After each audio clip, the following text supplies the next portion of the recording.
नमस्कार. 2026च्या महाराष्ट्र टेट परीक्षेची तयारी करणाऱ्या सगळ्यांचं खूप खूप स्वागत आहे.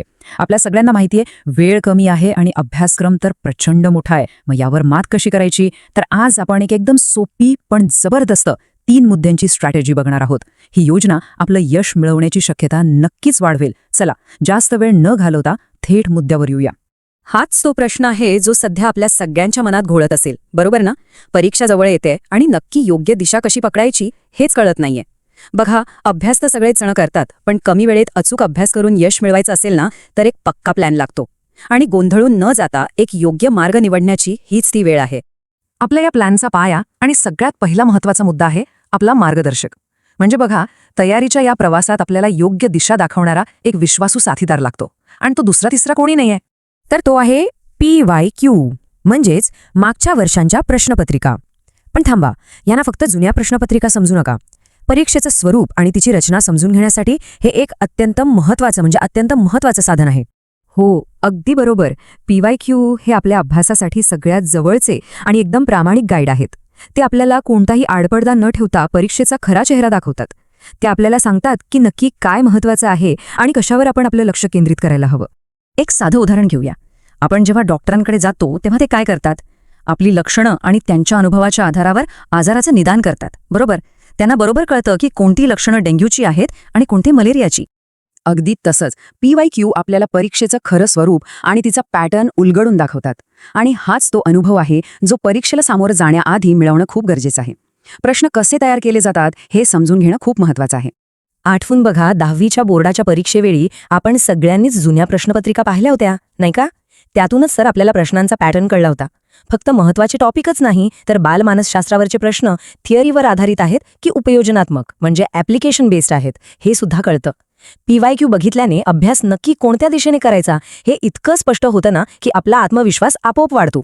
चला, मार्गदर्शक तर मिळाला, पण प्रवासाला निघताना सोबत योग्य साधनं असणंही तितकंच महत्त्वाचं आहे. आणि हाच आहे आपला दुसरा मुद्दा, योग्य अभ्यास साहित्य. बाजारात पुस्तकं तर भरपूर आहेत, पण सगळीच काही आपल्या कामाची नसतात. असं साहित्य जे परीक्षेच्या दृष्टीने महत्त्वाचे नाहीये, ते फक्त आपला मौल्यवान वेळ वाया घालवतं आणि डोकं चक्रावून टाकतं. म्हणूनच फक्त आणि फक्त टेट परीक्षेला डोळ्यासमोर ठेवून तयार केलेलं एकदम टू द पॉइंट साहित्य निवडणं महत्त्वाचं आहे, जे नवीन अभ्यासक्रमावर आधारित असेल.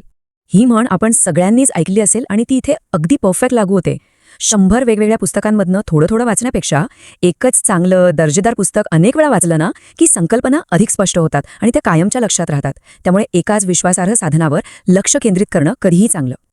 बरं, आता मार्गदर्शक मिळाला, साधनंही घेतली, पण आपण योग्य दिशेने जातोय की नाही हे कसं कळणार?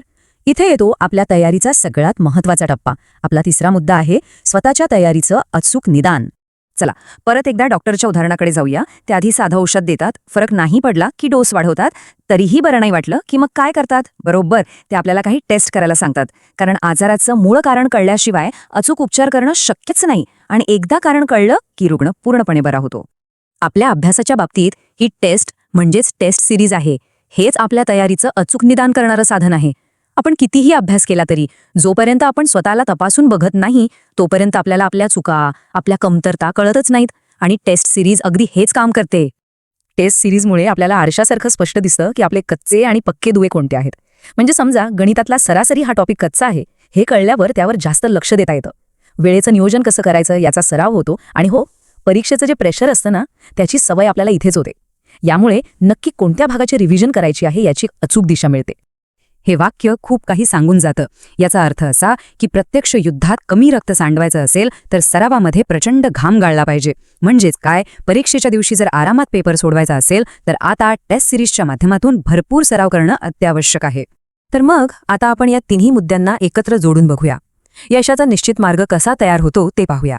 हे तिन्ही मुद्दे एकमेकांमध्ये गुंतलेले आहेत आणि ते मिळून यशाचा एक पक्का मार्ग तयार करतात.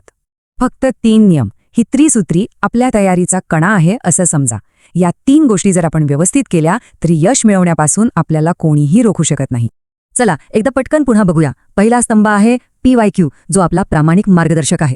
दुसरा स्तंभ आहे योग्य अभ्यास साहित्य, जी आपली अचूक साधनं किंवा हत्यार आहेत. आणि तिसरा, सगळ्यात महत्त्वाचा स्तंभ आहे टेस्ट सिरीज, जी आपल्या तयारीचं अचूक निदान करते. या 3 स्तंभांवर आपली तयारी नक्कीच मजबूत उभी राहील. योग्य नियोजन आणि सातत्यपूर्ण अभ्यासानं कोणतीही परीक्षा पास करता येते.